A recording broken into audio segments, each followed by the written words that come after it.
turn on room light. Okay, turning on 2 lights.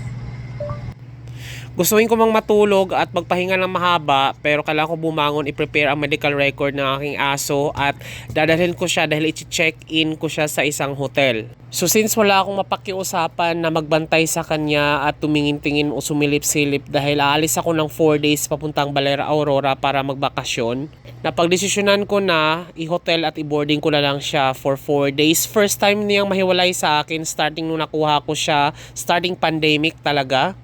Kaya medyo hindi ko alam at nangangapa pa kung paano kaya ang kanyang behavior pag nahiwalay sa akin dahil hindi po pwedeng hindi ko to katabi talaga matulog. Boarding kita, alis ako eh.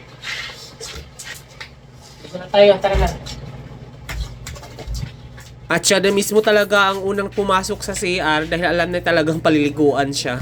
So since na-disiplina ko kasi tuta pa lang to at napakahilig niya sa tubig, kaya hindi ako nahihirapan talaga magpaligo. In fact, lalo na kapag naglalaba ako or di kaya naliligo ako, hindi yan siya lalabas sa CR hanggat hindi siya inuunang paliguan. Or di kaya galing kami ng dog walk, tapos init na init siya sa labas. Pagpasok talaga namin sa unit namin, talagang diretso CR siya at hindi lalabas hanggat hindi ko siya papaliguan. Kaya okay na rin dahil hindi ko nahirapan na basain at hindi siya lumalaban talaga kapag nababasa siya. Minsan, nakababad lang siya the whole time dyan.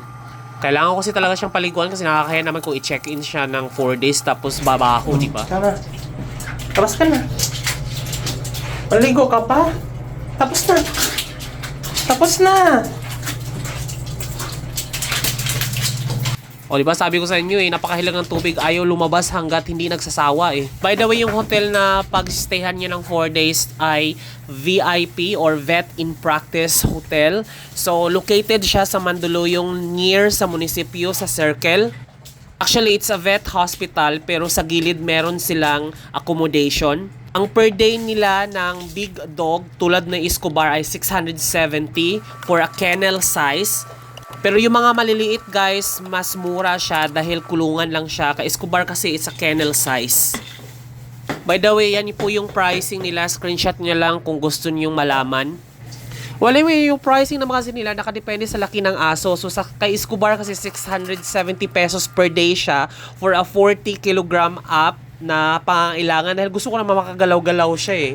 It includes na 10 minutes per day na playtime, hindi pa kasama yung food niya. Pero yung mga utensils na gamitin niya ay sa kanila na yung mga tuwalya or kung ano man yung higaan. Basta dalhin mo lang talaga is yung food.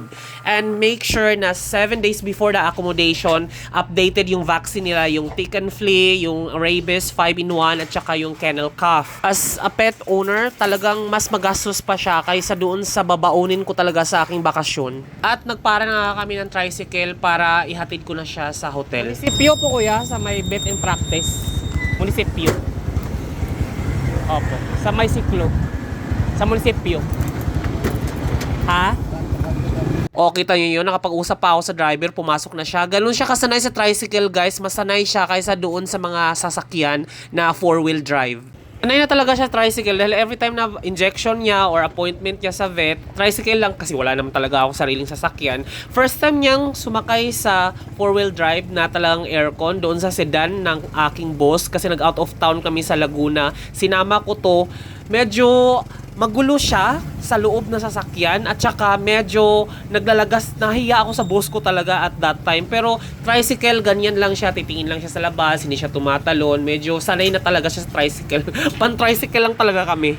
At dumating na kami mismo sa establishment. Ito yung entrance nila.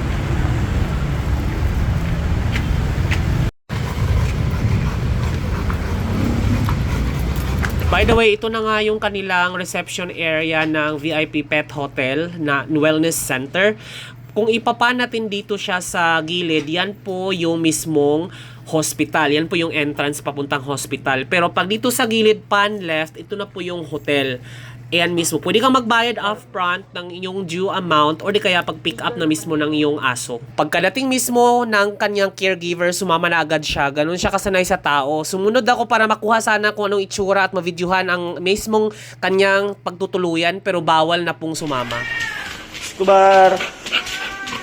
Pero ang maganda sa kanila kasi guys, dahil i-update kanila, sisendan ka ng mga video kung anong nangyari na during playtime, kung anong itsura doon sa loob. Everyday yan, nagsisend sila ng video through Viber. For the 670 pesos per day na kennel size, medyo talagang kampante at worth it na rin na kahit papano dahil yung anxiety mo at pangamba mo kung nakakain na ba siya lang maayos, kung iniwanan mo siya sa yung mga kakilala mo lang o di naman kaya ay random mo lang siya ipalaga sa mga kaibigan or kamag-anak mo. Wala nang ganun dahil nga nasa magandang kamay siya during time na nasa biyahe ka. Kaya masusulit mo yung biyahe mo.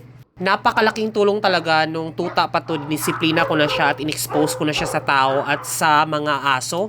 Kaya every time makakita siya ng aso, wala lang. Sobrang socially inclined siya pagdating sa mga dog. By the way, kita nyo yan, yung pupuntahan niya. Ayan, yan. Yan yung kennel size na 670 per day. Ganyan kalaki. Pala yung conversation namin sa Viber, kaya makikita nyo kung gaano yung adherence nila when it comes to update and informing you kung ano ng status, kung kumain ba siya, safe ba siya, meron ba siyang behavioral change ng time na yun na sila yung nag-alaga. So, i-update kanila. So far, kahit malayong lugar ka, kampante ka. Then, check out time na. After 4 days, pinick up ko na siya. At sobrang tuwa at sulit ako and satisfied ako sa kanilang service. At yan na nga, super excited na makakilala pa kaya ako. Ayan na siya. Ayan na siya. Dadambahan na ako. Dadambahan na ako.